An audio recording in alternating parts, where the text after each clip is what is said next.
ನೌಕರಿ ಕೊಡಿಸುವುದಾಗಿ ವಂಚಿಸ್ತಾ ಇದ್ದ ಬಿಹಾರ ಮೂಲದ ಗ್ಯಾಂಗ್ ಅನ್ನು ಬಂಧಿಸಲಾಗಿದೆ ಅಂತ ಕಲಬುರಗಿ ನಗರ ಪೊಲೀಸ್ ಆಯುಕ್ತ ಡಾಕ್ಟರ್ ಶರಣಪ್ಪ ಹೇಳಿದ್ದಾರೆ.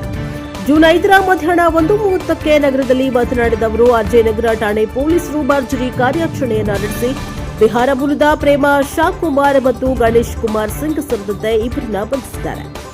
ಇನ್ನು ಬಂಧಿತರಿಂದ 4 Aadhaar card, PAN card, ATM ಸೇರಿದಂತೆ ಅನೇಕ ವಸ್ತುಗಳನ್ನು ಜಪ್ತಿ ಮಾಡಿಕೊಳ್ಳಲಾಗಿದೆ ಅಂತ ಅವರು ಹೇಳಿದ್ದಾರೆ. ಬ್ಯೂರೋ ರಿಪೋರ್ಟ್ ಪ್ರಶಾಪ ಟಿವಿ ಕಲಬುರಗಿ.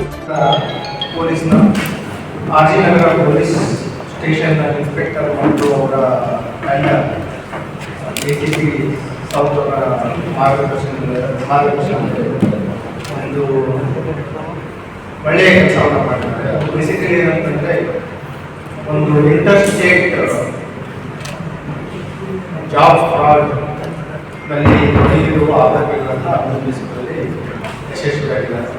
ಇದು ಕಾರ್ಯಾಚರಣೆಯ ಮೂಲಕ ಯಾವ ರೀತಿ ಆಗಿದೆ ಅಂದರೆ, ಒಂದು ರ್ಯಾಂಡಮ್ ಫೋನ್ ಕಾಲ್ ಒಬ್ಬ ಸ್ಥಳೀಯರಿಗೆ ಒಂದು ತಂಡ ಸಂಪರ್ಕ ಮಾಡಿದಾಗ ಅವರು ಹೇಳೋದಂತಂದರೆ, ತಮಗೇನಾದರೂ ಕೆಲಸ ಬೇಕಾಗಿದೆ ಅಂತ ಹೇಳ್ತಾರೆ.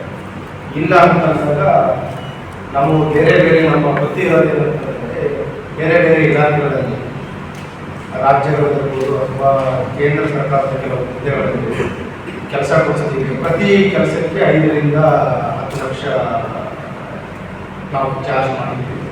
ಅಂಥದ್ದು ಯಾರಾದರೂ ಗ್ರಾಹಕರು ಅಥವಾ ಉದ್ಯೋಗ ಆಕಾಂಕ್ಷಿಗಳಿದ್ದರೆ ನಾವು ನೋಡಿದ್ದು ಮಾಡಿ, ಒಂದು ವೇಳೆ ನೀವೇನಾದರೂ ಅಂಥವರನ್ನು ಐಡೆಂಟಿಫೈ ಮಾಡಿದ್ರೆ ನಿಮಗೂ ಕೂಡ ಕಮಿಷನ್ ಕೊಡ್ತೀವಿ ಅಂತ ಇವರಿಗೆ ಆಶಯವನ್ನು ತೋರಿಸ್ತಾರೆ. ಅದರಲ್ಲಿ ಇನ್ನೊಂದಷ್ಟು ಏನಾಗುತ್ತೆ ಅಂತಂದರೆ, ಕೆಲವು ಮುಂದುವರೆದಾಗ ಈವೇನ್ ಈಗೇನು ನೀಟ್ ಎಕ್ಸಾಮ್ ಸಿಗ್ತಾ ಇದೆ, ಅದರಲ್ಲೂ ಕೂಡ ಮೆಡಿಕಲ್ ಸೀಟ್ಸ್ ಒಂದು ವೇಳೆ ನೀಟಲ್ಲಿ ಎಕ್ಸಾಮಲ್ಲಿ ಪಾಸ್ ಆಗಿಲ್ಲ ಅಂತಂದರೆ ಪೇಮೆಂಟ್ ಶೀಟಲ್ಲಿ ಕೂಡ ಇವರಿಗೆ ಅರೇಂಜ್ ಮಾಡ್ತೀವಿ ಅಂತ ಇವರಿಗೆ ಆಶೆಯನ್ನು ತೋರಿಸ್ತಾರೆ. ಅದಕ್ಕೂ ಕೂಡ ಹೆವಿ ಅಮೌಂಟ್ ಒಂದು ಡಿಮ್ಯಾಂಡ್ ಮಾಡ್ತಾರೆ. 40 to 60 ಲ್ಯಾಕ್ಸ್ ಡಿಮ್ಯಾಂಡ್ ಮಾಡ್ತಾರೆ. ಆವಾಗ ನಮ್ಮ ಸ್ಥಳೀಯ ಪೊಲೀಸರಿಗೆ ಇವರು ರಿಪೋರ್ಟ್ ಮಾಡ್ತಾರೆ. ಲೋಕಲ್ ಪೊಲೀಸ್ ಮತ್ತು ಯಾರಿಗೆ ಸಂಪರ್ಕ ಮಾಡಿದ್ರೆ ಅವರಿಗೆಲ್ಲ ಸೇರಿಕೊಂಡು ಇವ್ರಿಗೆ ಇಲ್ಲಿ ಆಕಾಂಕ್ಷಿಗಳು ಇದ್ದಾರೆ ಅಂತ ಹೇಳಿ ಇವ್ರಿಗೆ ಕರ್ಸ್ಕೊಳ್ತೀವಿ. ಕರ್ಸ್ಕೊಂಡ ನಂತರ ಇಲ್ಲಿ ನಮ್ಮ ಅಪರಾಧ ತಂಡದ ಸಿಬ್ಬಂದಿ ಕ್ರೈಮ್ ಟೀಮ್ ಸಿಬ್ಬಂದಿಯವರು ಏನು ಒಂದು ಪ್ರಾಸ್ಪೆಕ್ಟಿವ್ ವಿದ್ಯಾರ್ಥಿಗಳ ಉದ್ಯೋಗ ಆಕಾಂಕ್ಷಿಗಳ ಪೇರೆಂಟ್ಸ್ ಥರ ಅವರಿಗೆ ಸಂಪರ್ಕ ಮಾಡ್ತಾರೆ. ಆವಾಗ ಅವರು ಪ್ರಾಮಿಸ್ ಮಾಡೋದು ಅಂತಂದರೆ, ಏನು ಪೋಸ್ಟ್ ಆಫೀಸಲ್ಲಿ ಗ್ರಾಮೀಣ ಲಾಕ್ ಸೇವಾ ಅಂತ, ಅದರಲ್ಲಿ ಅಸಿಸ್ಟೆಂಟ್ ಪೋಸ್ಟ್ ಮಾಸ್ಟರ್ ಇರ್ಬೋದು ಅಥವಾ ಬ್ಯಾಂಕ್ ಪೋಸ್ಟ್ ಮಾಸ್ಟರ್ ಇರ್ಬೋದು, ಈ ರೀತಿ ಬೇರೆಯ ಒಂದು ಉದ್ಯೋಗಕ್ಕೆ ಅವರಿಗೆ ಅವಕಾಶ ಕೊಡ್ತಾರೆ. ಮತ್ತು ಒಂದು ವೇಳೆ ನಿಮ್ಗೆ ಏನೇ ಸಂಪರ್ಕ ಬೇಕಾದರೆ ಇಲ್ಲಿ ಸ್ಥಳೀಯರಿಗೆ ಅವ್ರ ಮುಖಾಂತರ ನೀವು ಸಂದಾಯ ಮಾಡಬೇಕು ಅಂತ ಅವ್ರ ಆಬ್ಜೆಕ್ಟಿವ್ ಇರೋದೇ ಮೋಸ ಮಾಡಬೇಕು. ಮತ್ತು ಅದಲ್ಲದೆ ಇವರು ಬೇರೆ ಏನು ಮಾಡ್ತಾರೆ, ಡೆಲ್ಲಿ ಪೊಲೀಸರಿಗೆ ಕೆಲಸ ಕೊಡಿಸ್ತೀವಿ, ರೈಲ್ವೆ ಇಲಾಖೆಯಲ್ಲಿ ಕೆಲಸ ಕೊಡಿಸ್ತೀವಿ ಅಂತ ಕೂಡ ಹೇಳ್ತಾರೆ. ಮತ್ತು ನಾವು ಇವರ ಒಂದು ಜಾಗವನ್ನು ಮೂಲತಃ ಇವರು ಬಿಹಾರ ಕಡೆ ಹೋಗ್ತಾರೆ. ಪ್ರಸ್ತುತ ವಾಸ ಮಾಡ್ತಾ ಇದ್ದು ಡೆಲ್ಲಿ ಔಟ್ಸ್ಕರ್ಟ್ಸ್ ನೋಯ್ಡಾದಲ್ಲಿ ಇಟ್ಕೊಂಡು ಇವರು ಈ ರೀತಿ ಯಾರು ಜಾಬ್ಗಳನ್ನು ಹೋಗ್ತಾ ಇದ್ರು ಅಂಥವರಿಗೆ ಈ ಮೊಬೈಲ್ಗಳ ಮುಖಾಂತರ, ಫೇಸ್ಬುಕ್ ಮತ್ತು ಸೋಷಿಯಲ್ ಮೀಡಿಯಾ ಚಾನಲ್ಗಳ ಮುಖಾಂತರ ಸಂಪರ್ಕ ಮಾಡಿ ಹಣವನ್ನು ಅವರಿಗೆ ಅಲ್ಲಿಂದ ಸಂಪರ್ಕವನ್ನು ಕಟ್ಕೊಳ್ಳುವಂಥದ್ದು ಮಾಡ್ತಾರೆ.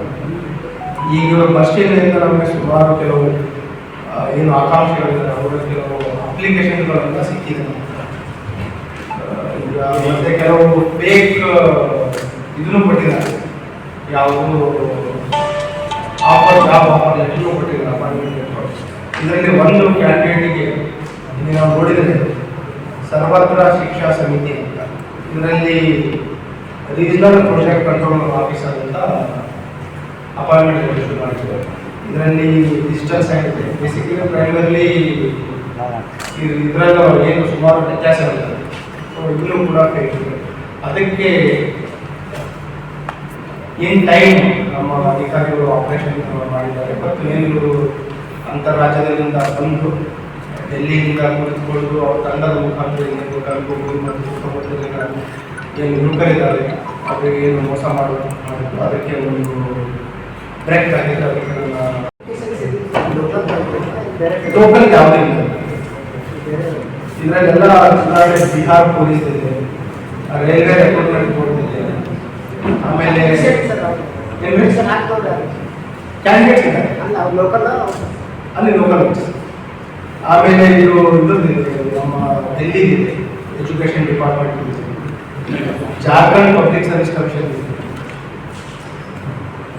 ಈ ಬಾರ್ಕೋಡ್ ಅದೆಲ್ಲ ಯೂಸ್ ಮಾಡ್ತಾ ಇರೋದು ಅದೆಲ್ಲ ಹೇಗೆ ಯಾವುದಾದ್ರು ಬಾರ್ಕೋಡ್ ಎಲ್ಲ ಅಂದರೆ ಆ ಡಿಪಾರ್ಟ್ಮೆಂಟ್ ಜೊತೆಗೆ ಏನಾದರೂ ಖರ್ಚಿತ್ತಾ ಹೇಗೆ ಫೇಕ್ ಆಮೇಲೆ ಏನು ಬಾರ್ಕೋಡ್ ಇವ್ರದ್ದೇ ಏನು ಪಾರ್ಟ್ ಇದೆ ಅದೇನೇ ಓಪನ್ ಆಗ್ತದೆ.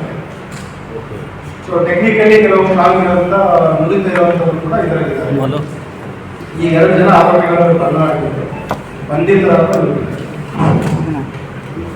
ಏನು ಸರ್ ಬ್ಯಾಕ್ಗ್ರೌಂಡ್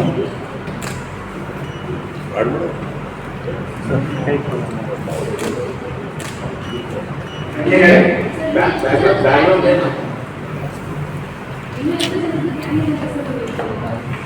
ಈಗ ಮೇನ್ ಒಬ್ಬನು ಆರೋಪಿ ಕಿಂಪಿನ್ ಹೆಸರು ಗೊತ್ತಾಗಿದೆ. ಈಗ ಅವನ್ನೆಲ್ಲ ಪರಿಶೀಲನೆ ನಡೀತಾ ಇದೆ. ಬೇರೆ ಬೇರೆ ರಾಜ್ಯಗಳಲ್ಲಿ ಯಾರು ಅಸೋಸಿಯೇಟ್ಸ್ ಅದರ ಬಗ್ಗೆ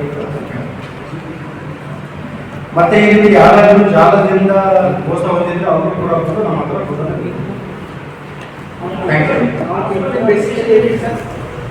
ಜನರಲ್ಲಿ ಮತ್ತು ಸಾರ್ವಜನಿಕರಲ್ಲಿ ವಿನಂತಿ ಏನಂತಂದ್ರೆ there is no shortcut to success. ಯಾವುದೇ ಒಂದು ಸಫಲತೆ ಕಾಣಬೇಕಂದ್ರೆ ಅದಕ್ಕೆ ಯಾವುದೇ ಶಾರ್ಟ್ಕಟ್ ಇಲ್ಲ. ಮತ್ತು ಈಗ ಎಲ್ಲ ರೀತಿ ಏನು ಮೋಸ ಮಾಡೋ ಜಾಲಗಳಿಲ್ಲ. ಈಗ ಕಳೆದ ಸುಮಾರು ವರ್ಷಗಳಿಂದ ನೋಡಿದ್ವಿ, 4-5 ವರ್ಷಗಳಿಂದಲೂ ಕೂಡ ರೈಲ್ವೆ ಇಲಾಖೆಯಲ್ಲಿ ಕೆಲಸ ಕೊಡ್ತೀವಂತ ಹೇಳಿದ್ರು, ಫೇಕ್ ಅಪಾಯಿಂಟ್ಮೆಂಟ್ ಲೆಟರ್ ಕೊಟ್ಟಿರುವಂಥದ್ದು, ಮತ್ತು ಆ ಟೈಮಲ್ಲಿ ಕೆಲವು ಫೇಕ್ ಟ್ರೈನಿಂಗ್ಗಳು ಕೂಡ ಕೊಟ್ಟಿದ್ದಾರೆ. ಅಪಾಯಿಂಟ್ಮೆಂಟ್ ಲೆಟರ್ ಅಷ್ಟೇ ಅಲ್ಲದೆ ಕೆಲವು ಒರಿಸ್ಸಾ ಮತ್ತು ಇತರೆ ರಾಜ್ಯಗಳಿಗೆ ಏನು ಫೇಕ್ ಅಪಾಯಿಂಟ್ಮೆಂಟ್ ಲೆಟರ್ ನಂತರ ಅಲ್ಲಿ ಫೇಕ್ ಟ್ರೈನಿಂಗ್ ಕ್ಯಾಂಪ್ಗಳನ್ನು ಕೂಡ ಮಾಡಿದ್ದಾರೆ. ಸೊ ಅದಕ್ಕೆ ಹೇಳ್ತಾರೆ, ಇಂಥ ಯಾವುದೇ ತಾವು ಗಮನಕ್ಕೆ ಬಂದರೆ ಅನುಮಾನ ಬಂದ ತಕ್ಷಣ ಸ್ಥಳೀಯ ಪೊಲೀಸರಿಗೆ ತಿಳಿಸಿ, ಇದರಿಂದ ನೀವು ಸೇಫ್ ಆಗ್ತದೆ ಮತ್ತು ಇವುಗಳಿಂದ ಬೇರೆಯವರು ಕೂಡ ಇನ್ನು ವಂಚನೆ ಆಗಲಿಕ್ಕೆ ಸಾಧ್ಯ ಇದೆ. ಅದನ್ನು ಕೂಡ ನಾವು ತಡೆಗಟ್ಟಲಿಕ್ಕೆ ಸಾಧ್ಯ. ಮತ್ತೆ ಯಾವುದೇ ರೀತಿಯ ಒಂದು ಈ ರೀತಿ ಜಾಲಗಳಿಂದ ಅಪಾಯಿಂಟ್ಮೆಂಟ್ ಲೆಟರ್ಸ್ ಕೊಡುವಂಥದ್ದು ಅಥವಾ ಅಪ್ಲಿಕೇಶನ್ ಫಾರ್ಮ್ಗಳ ರಿಜಿಸ್ಟ್ರೇಷನ್ ಮಾಡುವಂಥದ್ದು, ಕ್ರೆಡಿಬಿಲಿಟಿಯನ್ನು ನಾವು ಚೆಕ್ ಮಾಡ್ಬೋದು. ಪ್ರತಿಯೊಂದು ಈಗ ರೆಕ್ರೂಟ್ಮೆಂಟ್ ಪ್ರೊಸೆಸ್ ಇದೆಯಾ ಇಲ್ಲ ಅಂತ ವೆರಿಫೈ ಮಾಡ್ಬೋದು. ಈಗ ಬೇಸಿಕಲಿ ಇವರು ಕೆಲವು ಫಾರ್ಮ್ಗಳನ್ನು ತಂದಿದ್ದಾರೆ.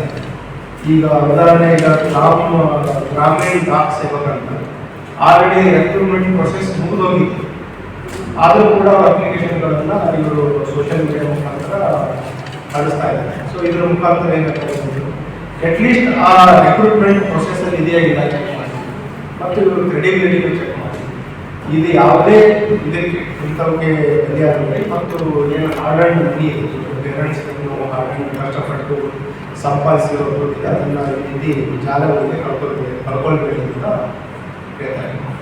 ಸರಿ, ಇವರು ಬಿಹಾರದವ್ರು ಅಂದ್ರೆ ಈ ಗುಲ್ಬರ್ಗದಲ್ಲಿ ಏನಾದ್ರು ಪರಿಚಯ ಬಂದ್ರೆ ಅಥವಾ ಅವ್ರು ಏನಾರ ಮಾಡ್ತಿದ್ರು?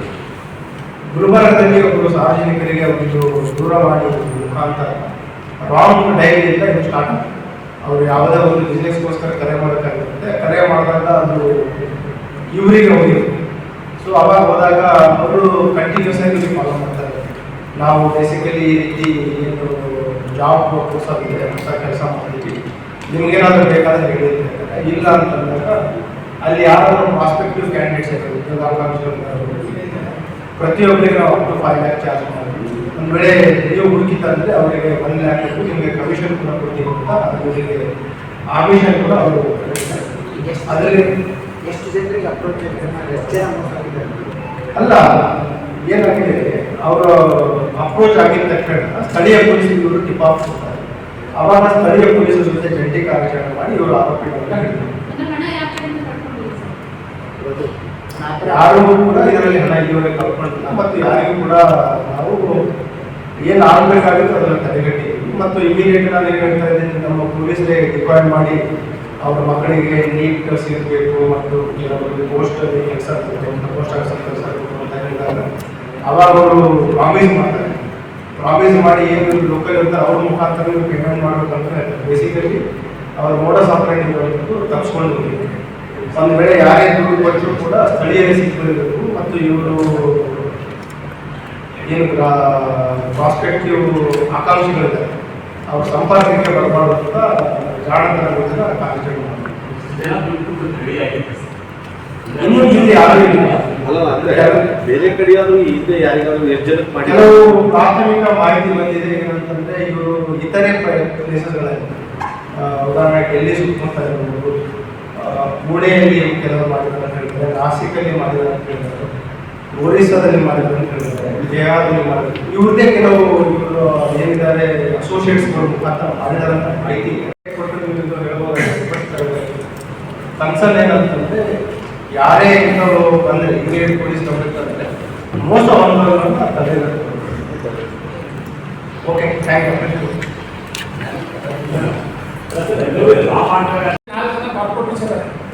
ಯಾರೇ ಇರಲಿ ತಪ್ಪು ಮಾಡಿದ್ರೆ ಕ್ರಮ ಕೈಗೊಳ್ಳಬೇಕು. ಪರಿಶೀಲನೆ ಮಾಡಿ ಕ್ರಮ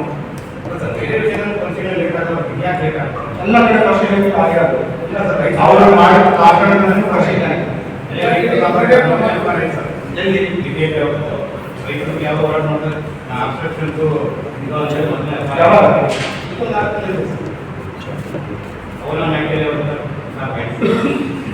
ಉಳಿ ಸಮಾಜ ಬೇರೆ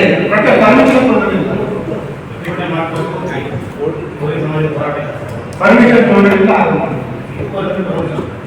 ಇದು ಪ್ರತಿಭಟನೆ ಕರ್ನಾಟಕ ಪರಿಶೀಲನೆ ಮಾಡಿ ಪ್ರತಿಯೊಂದು ಹಿನ್ನೆಲೆ ಎಲ್ಲ ಪರಿಶೀಲನೆ ಮಾಡಿ ಕ್ರಮ